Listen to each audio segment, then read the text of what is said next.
A brief little history: I am 17 years old, a senior in high school. This whole senior year has been all about me demolishing boundaries, social and mental. The mental aspect gets done through my experimentation with psychoactive substances. My best friend, pseudonym narrator, had been indulging in drugs for a bit longer than I for some months. He had been open with me about his use and had gently offered to include me on several occasions, all of which I had denied him. But eventually, something inside me gave in, and in August of '07 I finally let him smoke me out with some of the finest bud from our green state of Oregon.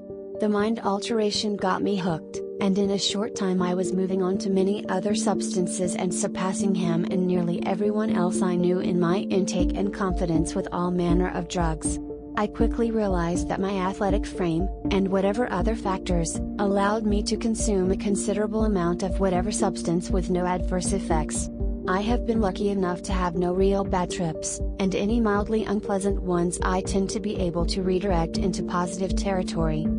Through the months, I've done many varieties of marijuana, played around with Adderall, nutmeg, nitrous, morning glory, with success, mushrooms, diphenhydramine, dimenhydrinate, OxyContin, Vicodin, crack cocaine, and several others that escape me at the moment. However, few of these substances can hold a candle to my most beloved drug of all, one with which I've had incredible success and dozens of truly profound experiences. The drug being, of course, DXM. This particular substance was introduced to me in February by a very close friend of mine, someone I know and care about like a little sister. She had obtained some quercetin, had told me what she knew about them and how they made her feel. However, I decided to do my own research, which I do for all substances that catch my interest. Rather quickly, I learned everything there is about DXM, and through many experiences, I developed a prodigal tolerance and wisdom with the drug. Ask any drug user at school, and they will all confirm that I am the authority on DXM, and that they have noticed a drastic change for the better in me. I'm not stupid with the drug, or irresponsible, but I deeply enjoy what it does for me. I have had tons of trips, most of them in mid to high third plateau doses, which for me means around 800 to 1200 milligrams. As an experienced DXM user should know, however, is that the elusive fourth plateau can sometimes be very difficult to reach, or to remember after being reached. Fortunately for me, about 2 weeks ago, I succeeded with flying colors. The night of the experience, it was a Friday night at my home. The days prior I had spent reading numerous fourth plateau experiences posted by veteran users. On one such report, I encountered a useful piece of advice to help maintain a sort of mental clarity during the experience. A member on a forum said to try using the supplements vitamin B complex and ginkgo biloba prior to tripping. He said they would help keep a more defined sense of consciousness about you, and that when employed they would greatly improve your memory during and following the experience. As luck would have it, my mom had both of these supplements in her collection. So I took several of each in the morning, again in the afternoon, and once more before my DXM doses.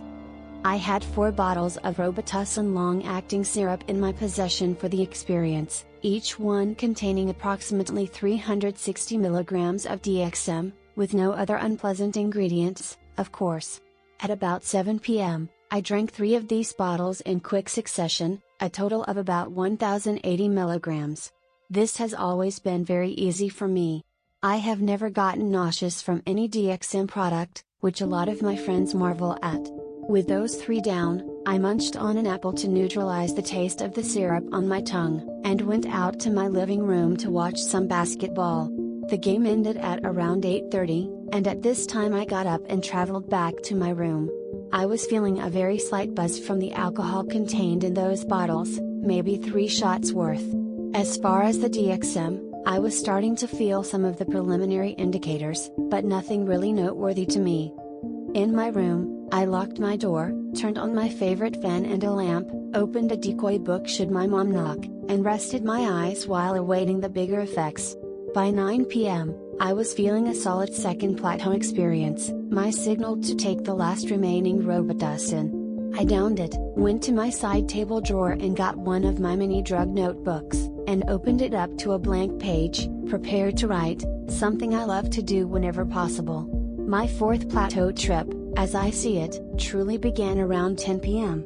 By that time, I had turned my lamp off, since it was getting a bit late to have it on and because light hardly seemed necessary once my vision became more inner reality than outer reality.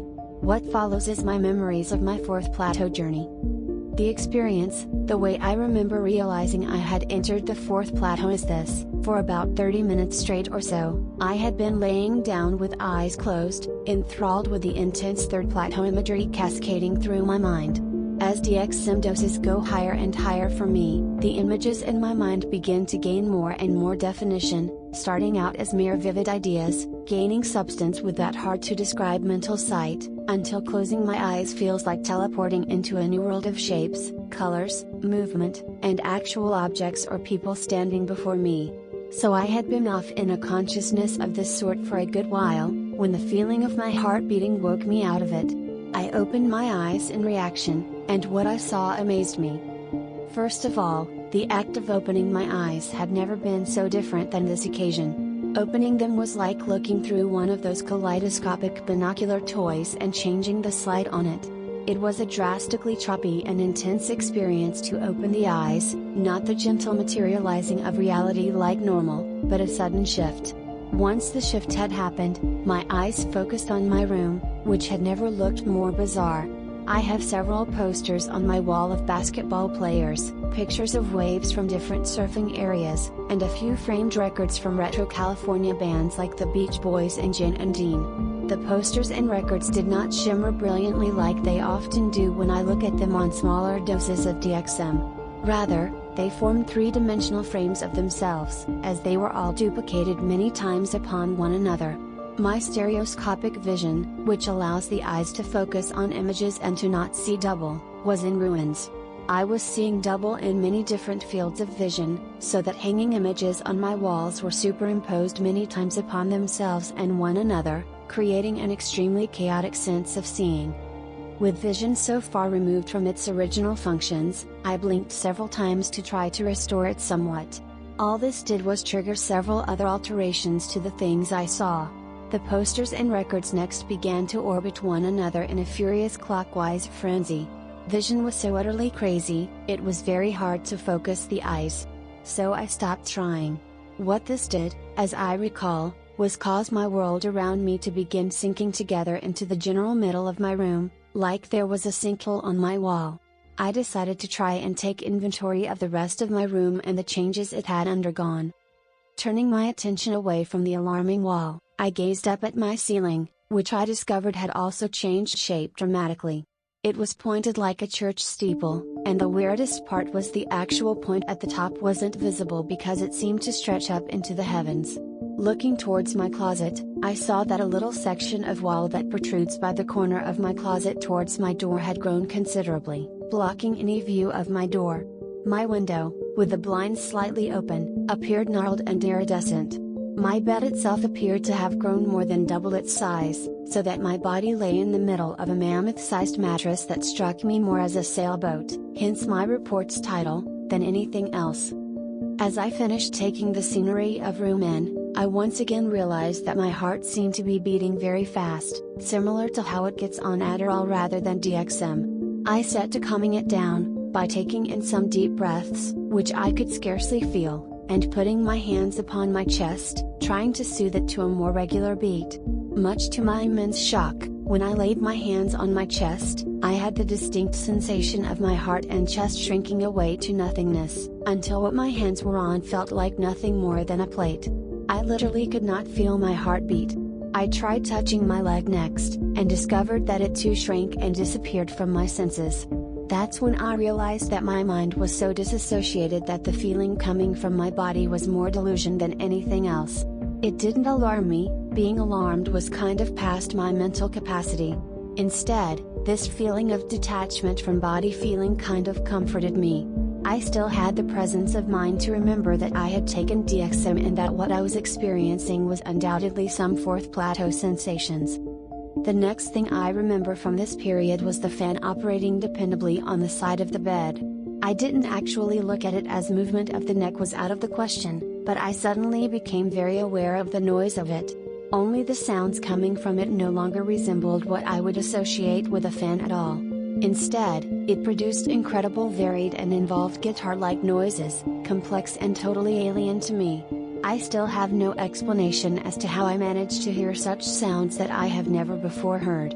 Like I said, it sounded similar to a guitar, but like a guitar from another dimension, with bizarre twanging and flanging, many different frequencies and chords if you will. Much later in the night, I recall, the same fan abandoned the music-like sound and instead took to broadcasting the strangest voice-like noises one can imagine. I began to equate it to a radio sending transmissions from outer space entities. Try to imagine that. However, I am grateful for the fan being on all night, because I believe it contributed to me keeping conscious and as alert as possible. I spent probably an hour or so with my eyes open, observing what I could and trying to extract meaning from what I saw. Remember, this whole time since I entered the fourth plateau, my mind had taken on a completely different persona. Looking back on it, I was very far removed from the self I know so well. This was actually very fun because it broke down all the barriers in my thinking. Nothing that I thought or imagined seemed based on anything prior to what was happening at that moment. Nothing hinged on predispositions, prejudices, beliefs, or any other inner block that all regularly functioning people carry with them wherever they go. All that I thought seemed in reaction to an outside influence I couldn't identify.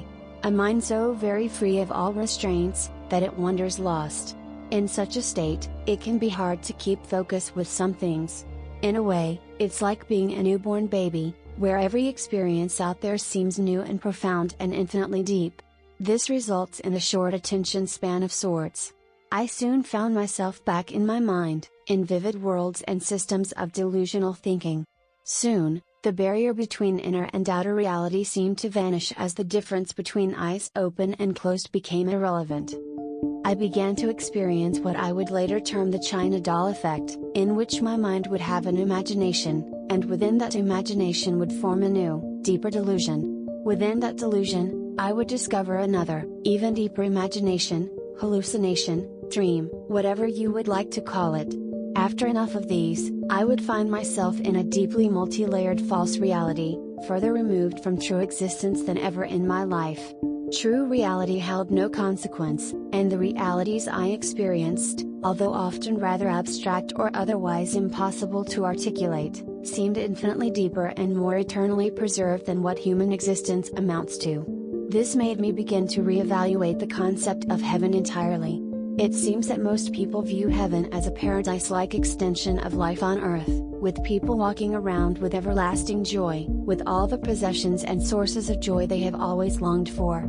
However, upon experiencing this deep-seated form of reality in the fourth plateau, I experienced an all-new kind of contentment that I would argue you could easily characterize like heaven. Very hard to put into words, and with good reason.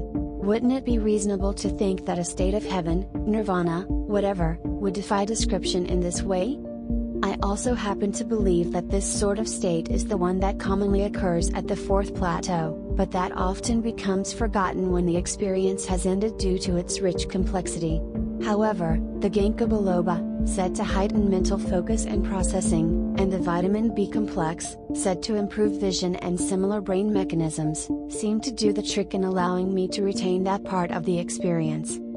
From here, I began to sink into all sorts of dreamscapes and involved illusions, occasionally coming back to reality, where my room would always be altered greatly, and often the delusions would continue out there. For example, I began to feel movement coming from different corners in my bed, like there was something or someone fidgeting around. Interestingly, my body itself still had almost no feeling, and yet I could sense feeling from these other imaginary sources. Very strange. At one point during the night, I had an out-of-body experience, which I have had previously with DXM. At the time, I was off in a dream world, when I opened my eyes to discover I was on my ceiling. I looked down to see my catatonic-like body laying several feet beneath me. I had the ability to move around in this state if I made the mental effort to, rather than try to physically move. The whole out-of-body thing has always struck me as fascinating. One could theorize it as evidence of a spirit or soul. Perhaps, when the body and mind are so thoroughly anesthetized, it allows the spirit/soul to emerge from the body, free of earthly restraints. Just a thought. Anyway, the night from here seems rather blurry to my current recollection.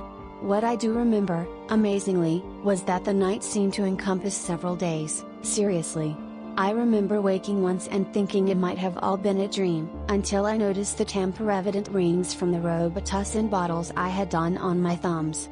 When I finally regained a sense of permanent consciousness at about 10 a.m., more than 12 hours later, I discovered I was still experiencing some vivid second Plateau effects, such as a very shimmery altered vision and occasional off-kilter thoughts I have grown to easily identify as DXM-induced. I also found that I was incredibly shaky. That persisted for about 3 more hours, although it went undetected by peers. I found the notebook I had opened at the beginning of the night, and saw that I had only managed a small page worth of writing before throwing the notebook aside. One of the lines I had written, in frightening handwriting, was, "I see a man walking free.